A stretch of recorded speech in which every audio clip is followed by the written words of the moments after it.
Dr. Kristie Ennis. If you have been diagnosed with hip arthritis and you're trying to avoid surgery and medication, then this video is definitely for you. We have got 5 exercises to really build up the strength in those muscles to support that hip as much as we can. Sitting in a chair, you're going to sit nice and upright as best as you can, and you're literally going to lift that leg up. Hold for a few seconds and come on back down. So you're going to alternate sides if you can. If it's too much to start with holding, just start with this little march like this. This is working those nice big hip flexor muscles, the muscles in the front of that hip, which definitely get weak as the hip starts to compensate for the joint a little bit. If this is too much for you, if you get cozy, make sure you don't have too bad a posture, and then add a little bit. Sometimes this is a little bit easier. And then I'm also going to show you one that you can do lying down in your bed. So lying in bed or on the floor, if that's comfortable for you, you're going to think about squeezing and tightening this quad muscle up on the leg that's straight by pressing that kneecap towards the floor.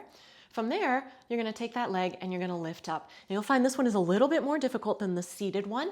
So this is kind of an advancement. Or like I said, if you are more comfortable in bed. Now, if this is too hard and you still want to lie in bed, you can go ahead and do that same kind of concept that you were doing sitting with that bent knee.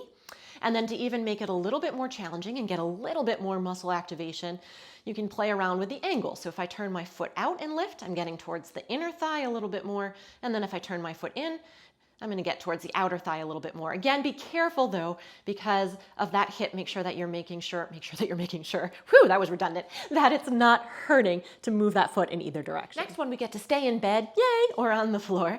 You're going to, flatten that back towards the ground if that feels okay for you. Feet are about hip width apart, and you can play around with what feels okay on that hip. I tend to like my heels a little bit closer, but you can always move them a little further out if that feels better. We're going to work the hamstrings and the glutes and the quads a little bit with this one and open up those hip flexors.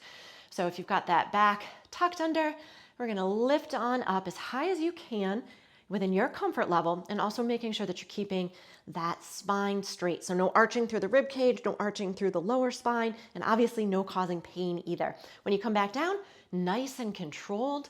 If it feels okay, and you can get a little bit more hip opening with this too. If you bring the heels together and the toes open, and then come up a little froggy bridge, you do get, like I said, a little bit more of an opening in through those hip joints. And you want to shoot for about 15 to 20, or however many you can do when you start to feel just a little bit tired. Next one, you got to get out of bed for, but it's great because it's very practical for daily life.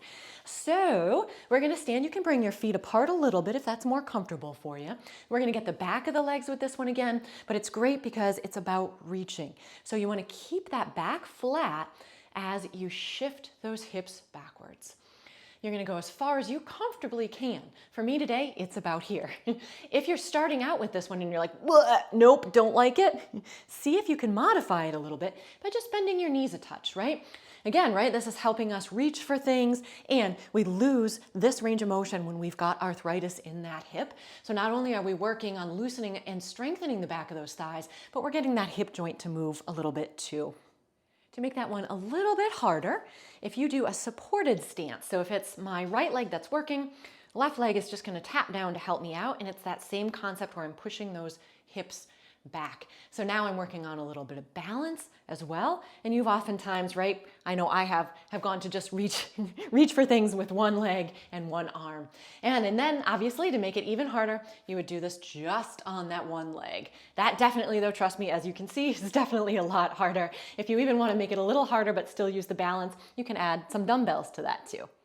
Another one that's going to work actually pretty much all of those legs and is super functional is sit to stand, exactly like it sounds. You're going to get to the edge of the chair as best as you can, leaning your body forward a little bit. Hardest is crossing those hands over your chest, but if you need support, you can press down on the handles of the chair if you've got them, or even on your legs a little bit, and literally stand on up. And then, of course, sitting back down. You can go ahead and turn, and again, same kind of idea. If you need a little guidance, you can put your hand there and then go ahead and have a seat. Now play around with this a little bit because the higher the seat is, the easier it will be. Obviously, therefore, the lower the seat is, the harder it will be, which is like a toilet. Trust me, I've had trouble with that before too. So you can play around with the level of the height of the seat. Last one, you need something sturdy to hang on to, like a counter or a metal pipe in your wall. And this one's gonna work getting some hip mobility as well as that side butt strength. So hanging on, this is gonna give that hip a little support if you hang on.